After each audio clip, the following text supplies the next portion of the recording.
How's it going, guys? Today I'm replacing the upper panel of the dashboard on my 2016 Chevy Tahoe PPV, but the same process will also work on any 2015 through 2020 Tahoes, Suburbans, or GMC Yukons. Mine was pretty scuffed up when I got this car. I was really lucky to find this panel on a local junkyard for only 25 bucks. Problem is, these cars don't get junked very often, and they're almost never available. Your next best bet would be checking your local Facebook Marketplace ads to see if anybody is parting out one of those cars. Otherwise, you can also buy them online, but because of the shipping, it's going to be a lot more expensive. And if you're interested, I can drop a link for one of those down in the description area below. Alright, now let's get straight to it. Before you begin, it's very important to disconnect the car battery. At some point, we're going to be removing passenger airbag, and it must be unplugged for at least 60 seconds before you detach any cables. You can start with this small dashboard piece above the screen. Just pull it upward and it's held in place by these 3 clips. Unsnap the panel above the instrument cluster.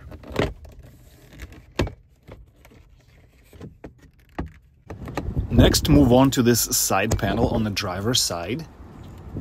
Just yank it out to unclip it. That's going to reveal these 2 Torx T15 screws that need to come out. And there are going to be 2 more of these screws on the bottom of the knee panel. Unclip the knee panel, and it's going to reveal this one little screw on the right side here that we're going to need to take out a little bit later. Open the armrest lid and then take out the center console. Just set it aside, there's no need to unplug anything. Next, unclip the panel above the glove box. It's held in place by whopping 8 heavy-duty clips. Next, remove the screw for the panel on the left side, and then 2 more screws for the climate control panel. You'll need to use 7mm socket for most of these screws. The trim panel held in place by 3 clips, and there's going to be 6 of them holding down the climate control panel and the bezel above it. Once again, there's no need to unplug anything, you can just set it aside. And here's the approximate location of all of those 6 clips for your reference. Next up, air vents. They're held in place by 3 7mm screws. Once you remove the screws, the air vents come right out. The infotainment screen is held in place by 4 of the same 7mm screws. After that, take out the screen. By the way, I'm going to be recording more videos about this Tahoe, and if you're interested to learn about this car, be sure to subscribe and check those videos out as well. Next, take out this plastic cover on the passenger side. Remove 4 of these 7mm screws. And then take out the air vent. Next, we'll need to take out this glove box panel. It's held in place by 5 of the same screws. There are also going to be 2 screws on the bottom of the glove box that you need to remove, and those are Torx T10 screws. Next, take down the glove box assembly.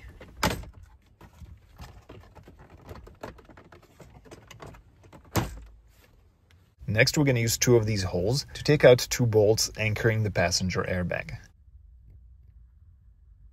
We'll need to use a 10mm socket with a long extension, and then try to gently take it out without dropping it inside.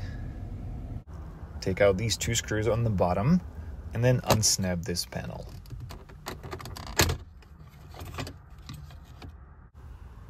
Next, there will be 3 screws holding the air vent.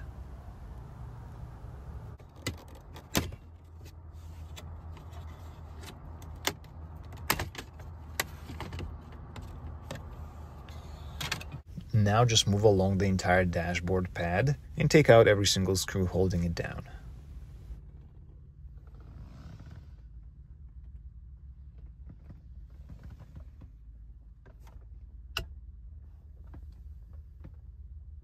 We're also going to need to remove both A-pillar covers.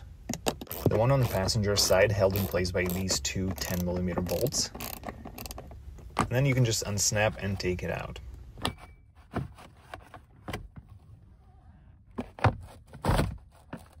Do the same thing on the driver's side. You don't need to take out this cover all the way. Just kind of get it loose in there. We just mainly need to make sure the bottom part is removed from the top of the dash panel. Next, I'm using this trim removal tool to take out this plastic panel in the back under the windshield.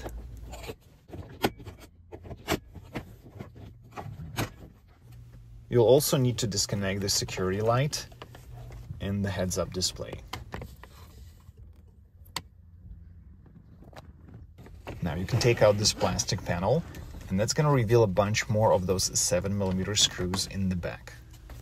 We're going to take them all out as well.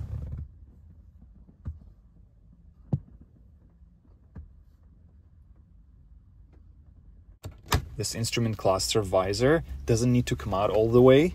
Just pull it forward a little bit so it doesn't interfere with the removal of the dash.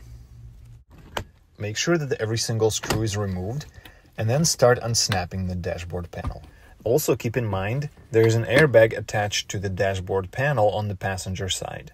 Don't lift the panel all the way up just yet. First, we'll need to disconnect the cables connected to the airbag.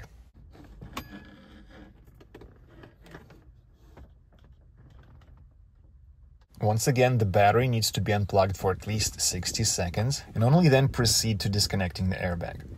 There are going to be 2 of these yellow connectors. And to get them off, you'll need to use 2 hook tools and pull down onto this orange tab first, and after that the connector is going to come right out. Do the same thing for the second connector as well. And finally, now the entire dashboard panel can come right out. The installation process is pretty much the same, but in the reverse order. Alright guys, I hope the video was helpful, and if so, please give it a like. It took a lot of effort to record it. Thanks for watching and have a nice day.